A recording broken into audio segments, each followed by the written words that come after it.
Untuk materi kita hari ini kita akan membahas yaitu majaz sebagai gaya bahasa gitu ya. Nah, materi hari ini akan berkaitan dengan materi yang kemarin yaitu mengenai kita membuat iklan pada poster. Nah, gaya bahasa atau majaz target kita untuk materi ini adalah kita mengetahui berbagai macam bentuk majaz. Yang kedua, prinsip majaz. Yang ketiga, penggunaan majaz. Yang keempat, kita akan latihan membuat berbagai majaz dalam bentuk iklan poster. Untuk yang pertama, dalam arti kamus KBBI, majaz atau gaya bahasa itu dimaksud dengan cara untuk melukiskan sesuatu dengan jalan menyamakan dan dengan suatu yang lain atau disebut dengan kiasan.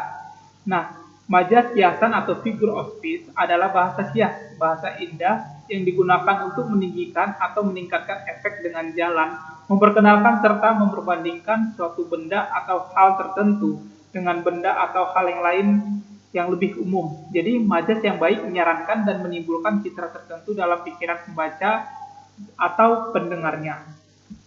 Untuk gaya bahasa dalam majaz itu ada 4 bagian. Yang pertama, pilihan kata. Dalam pilihan kata ini sering kita gunakan dalam bahasa sehari-hari, yaitu ada gaya bahasa resmi terhadap orang yang kantoran, contohnya kamu di ruang sekolah, mungkin menggunakan bahasa resmi terhadap guru dan sebagainya.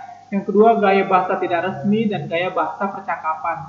Nah, untuk nada dalam gaya bahasa ada 3 juga, yaitu gaya sederhana, gaya mulia, dan gaya menengah. Untuk struktur kalimatnya ada klimaks, antiklimaks, paralelisme, dan antitesis dan repetisi. Nah, untuk makna di dalam gaya bahasa terdapat ada 2. Yang pertama, makna retoris dan kiasan. Untuk makna retoris ini berbeda dengan majaz lain. Nah, di sini dipakai untuk menegaskan suatu maksud. Jadi makna retoris itu tanpa mengeliminasi kondisi yang sedang terjadi. Pertanyaan yang sebenarnya tidak perlu dijawab, itu yang disebut dengan makna retoris ya. Nah, contoh untuk apa kita berperang, bukankah sebaiknya kita berdamai? Itu untuk si makna kiasan itu artinya tidak formal. Nah, biasa dipakai untuk memberi rasa keindahan dan penekanan pada pentingnya hal yang disampaikan. Contoh cita-cita setinggi langit gitu. Terus dalam makna kiasan ini terdapat nanti makna lagi ya, jenis-jenisnya untuk di metafora dan sebagainya gitu. Nah, untuk 3 gaya bahasa yang paling sering digunakan dalam kehidupan sehari-hari adalah yaitu gaya bahasa pertentangan, yang kedua gaya bahasa perbandingan, dan gaya bahasa pertautan. Untuk gaya bahasa sebenarnya ada 4. Yang pertama tadi pertentangan, yang kedua perbandingan, yang ketiga pertautan, yang keempat itu adalah perulangan. Tapi yang ketiga, bahasa ini yang sering kita gunakan. Nah, untuk di dalam makna tadi terdapat 2 jenis retoris dan kiasan. Nah, untuk gaya bahasanya contohnya adalah majaz. Retoris ini litotes, paradoks, hiperbola, oksimoron, kiasmus. Untuk makna kiasan ini adalah seperti metafora, alegori, sinekdoke, ironi, dan personifikasi. Itu yang terdapat di kiasan. Nah, kita akan membahas yang sering kita gunakan tadi ya, di 3 bahasa yang sering kita gunakan, yaitu pertentangan, hiperbola, paradoks, sinisme, sarkasme. Ini yang sering kita gunakan juga. Terus gaya bahasa perbandingan, yaitu seperti metafora, personifikasi. Yang ketiga adalah gaya bahasa pertautan, yaitu metonimia dan sinekdoke gitu. Nah, untuk 3 gaya bahasa yang sering kita gunakan dan majaz-majaznya ini nanti kita akan aplikasikan ke dalam bentuk poster atau iklan. Salah satu contoh, majaz personifikasi. Personifikasi itu terdapat di gaya bahasa perbandingan. Nah, untuk mengaplikasikannya kepada iklan atau poster, kita ketahui dulu ya, personifikasi itu pengungkapan dengan menggunakan perilaku manusia yang diberikan kepada sesuatu yang bukan manusia, atau yang mengumpamakan benda mati sebagai makhluk hidup. Nah, di sini kita akan membuat poster, yaitu dengan menggunakan gaya bahasa majaz personifikasi. Ingat, mengumpamakan benda mati sebagai makhluk hidup. Salah satu contoh posternya adalah iklan Sunlight. Nah, iklan sunlight yang digunakan untuk mencuci piring gitu, digunakan tambahan si produknya kita menggunakan si kuali contohnya. Nah, dalam kuali ini kan benda mati. Nah, personifikasi kita tambahkan seperti hidup yaitu dengan menggunakan adanya mata dan adanya mulut.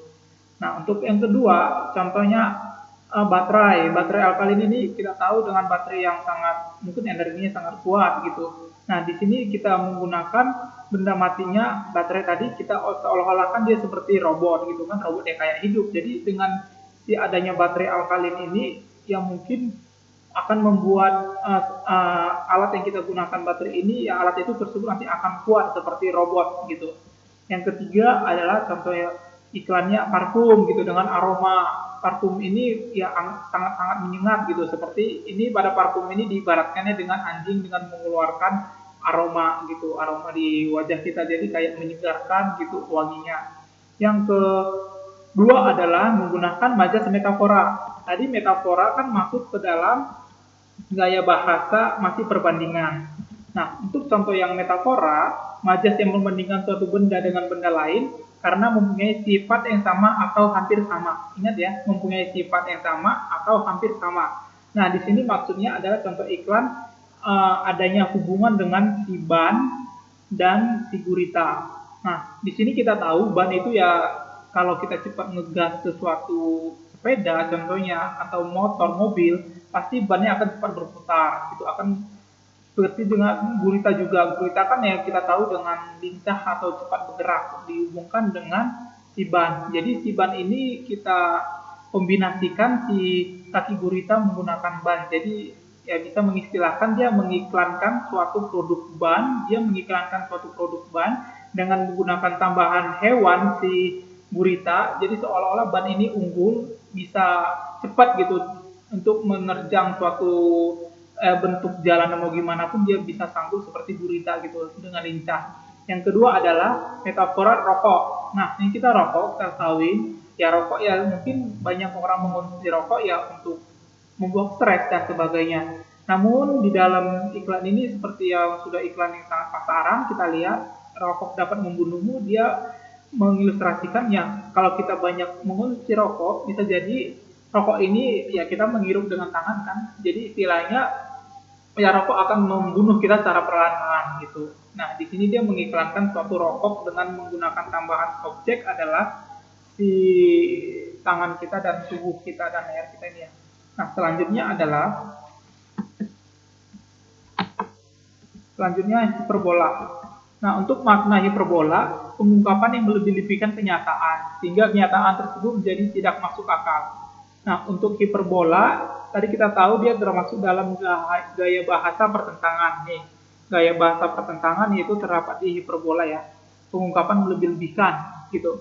Nah, contoh iklan yang terdapat di hiperbola seperti poster ini sampo Pantene. Kita ketahui sampo Pantene ya banyak fungsinya. Yang pertama ya untuk perempuan untuk meluruskan rambut dan menyehatkan rambutnya. Kita lihat di sini melebih-lebihkannya adalah sampo tersebut adalah kalau kita mengonsumsi sampo tersebut ya mungkin rambut kita akan cepat subur gitu loh atau cepat panjang. Nah, di sini dia semakin mengkonsumsi uh, sampo Pantene ini rambut kita akan kelihatan lurus, berkilau gitu sehingga panjang dan juga nanti akan kayak seolah-olah rambut ini melebih-lebihkan kayak dia itu bisa membentuk suatu pakaian kita gitu. Jadi kan nggak masuk akal kan dari sampo yang fungsinya tadi untuk menyehatkan rambut ya terus kita bisa sampo yang punya rajin jadi sehingga rambut kita itu bagus sehingga nanti kayak bisa melebih-lebihkan ya rambut bisa menyusun jadi baju kita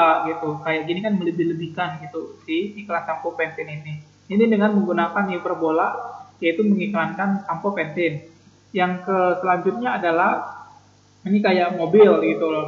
Dia mengiklankan mobil ini di area tempat yang gunung es gitu, di salju gitu. Jadi kayak dia bisa menerjang berbagai trek gitu ya perjalanan. Jadi kayak orang yang berseluncur juga bisa disingkirkannya gitu tanpa licin gitu sebagainya ya gitu. Nah, yang selanjutnya adalah hiperbola kayak melebih-lebihkan iklan odol. Di sini adalah maksud iklan odol formula. Kita tahu ya odol fungsi untuk menyehatkan gigi. Nah, kalau kita mengkonsumsi formula ini sebagai odol gigi kita, jadi gigi kita itu dapat gusinya itu dapat baik dan kuat. Sama seperti kayak iklan tersebut, dia menarik baleho, si kain baleho itu loh ditarik. Jadi kayak mengilustrasikan gigi kita itu dapat kuat seperti iklan tersebut kalau kita mengkonsumsi odol formula. Ini yang dimaksud dalam iklan hiperbola, jadi kayak melebih-lebihkan. Nah, untuk selanjutnya metonimia. Metonimia ini adalah pengungkapan berupa penggunaan nama untuk benda lain yang menjadi merek, ciri khas, atau atribut. Untuk metonimia, tadi kita masuknya ke dalam gaya bahasa metonimia, yaitu masuk ke dalam bahasa pertautan ya. Nih, gaya bahasa pertautan. Jadi tiga bahasa ini sering kita gunakan, sering terdapat di iklan. Nah, untuk bahasa pertautan tadi, metonimia seperti minuman Fanta. Nah, ini minuman Fanta, istilahnya kalau kita mengonsumsi Fanta ini kan Fanta yang warna merah, pasti lidah kita kan akan warna merah kan gitu. Nah, di sini maksudnya adalah ini terkandungnya nanti adalah kayak strawberry, rasa strawberry-nya gitu. Nah, selanjutnya adalah si metomia ini seperti iklan biskuat. Di sini dia menggunakan iklan biskuat menggunakan macan. Nah, dengan menggunakan tagline-nya tunjukkan kekuatanmu, berani tunjukkan kekuatanmu, terus belang macanmu gitu. Nah, di sini kan dia maksudnya dia mengambil si macan. Macan kita tahu sebagai hewan yang kuat, hewan yang lincah. Nah, kalau kita menggunakan produk biskuit ini, mungkin kita akan kuat gitu, tidak mudah cepat lapar. Jadi semuanya bisa kayak macan yang kita lakukan kalau kita mengkonsumsi biskuit tersebut gitu. Nah, untuk yang selanjutnya adalah contoh kalau kita menganalisis ini. Coba kamu analisis, ini adalah kamu lihat pasti adalah hewan anjing dan kayak roti gitu kan ya. Nah, namun di sini ada suatu tagline yang dikasihnya you eat what you touch gitu. Nah, di sini adalah mengiklankan produk Lifebuoy. Kita tahu produk Lifebuoy ya mungkin untuk pembersih cuci tangan atau pembersih tubuh kita. Jadi di sini maksudnya adalah menggunakan hewan. Ini ya kita tahu hewan itu ya apalagi hewan anjing bulldog yang banyak air liurnya mungkin kita melihatnya sebagai hewan yang kotor lah mungkin gitu ya. Nah, jadi sebelum kita mengkonsumsi apa yang kita makan sebaiknya terlebih dahulu kita mencuci tangan dengan menggunakan sabun Lifebuoy karena dapat membunuh virus atau bakteri lain-lain gitu. Jadi dalam fungsi untuk mengiklankan ini nanti coba kita membuat suatu gaya bahasa dalam membuat poster atau iklan agar lebih menarik supaya orang-orang yang melihat iklan kita itu kayak langsung fokus poinnya, wah ini iklan apa gitu. Jadi kalau fungsi iklan kita tahu juga kayaknya untuk menyampaikan informasi dari poster atau pengumuman. Nah, untuk di tugas kita yang sekarang, kita akan coba membuat gaya bahasa kita aplikasikan kepada poster atau iklan. Nanti kamu pilih produknya mau apa, nanti kamu pilih menggunakan objek tambahannya mau apa. Nanti akan kita layout dia menjadi sebuah iklan gitu. Sama kayak yang tugas analisis ini, dia menggunakan produk Lifebuoy yang digunakannya untuk hewan yang digunakannya anjing dan roti dengan menggunakan tagline untuk sebagai pembantu si keterangan si produknya gitu. Jadi kamu harus ketahui dulu mau gaya bahasa jenis gaya bahasa apa yang akan kamu gunakan, nanti mau bentuk dari kiasan retoris atau dari kiasan aja gitu. Silahkan pilih aja yang mana kamu menurut kamu paling enak, nanti kamu tentuin gaya bahasanya apa, terus tentukan majas apa yang akan kamu gunakan untuk dalam periklanan kamu. Nah, untuk tugas kita seperti itu, membuat poster atau iklan dengan menggunakan gaya bahasa atau majas. Untuk contohnya akan saya berikan seperti berikut.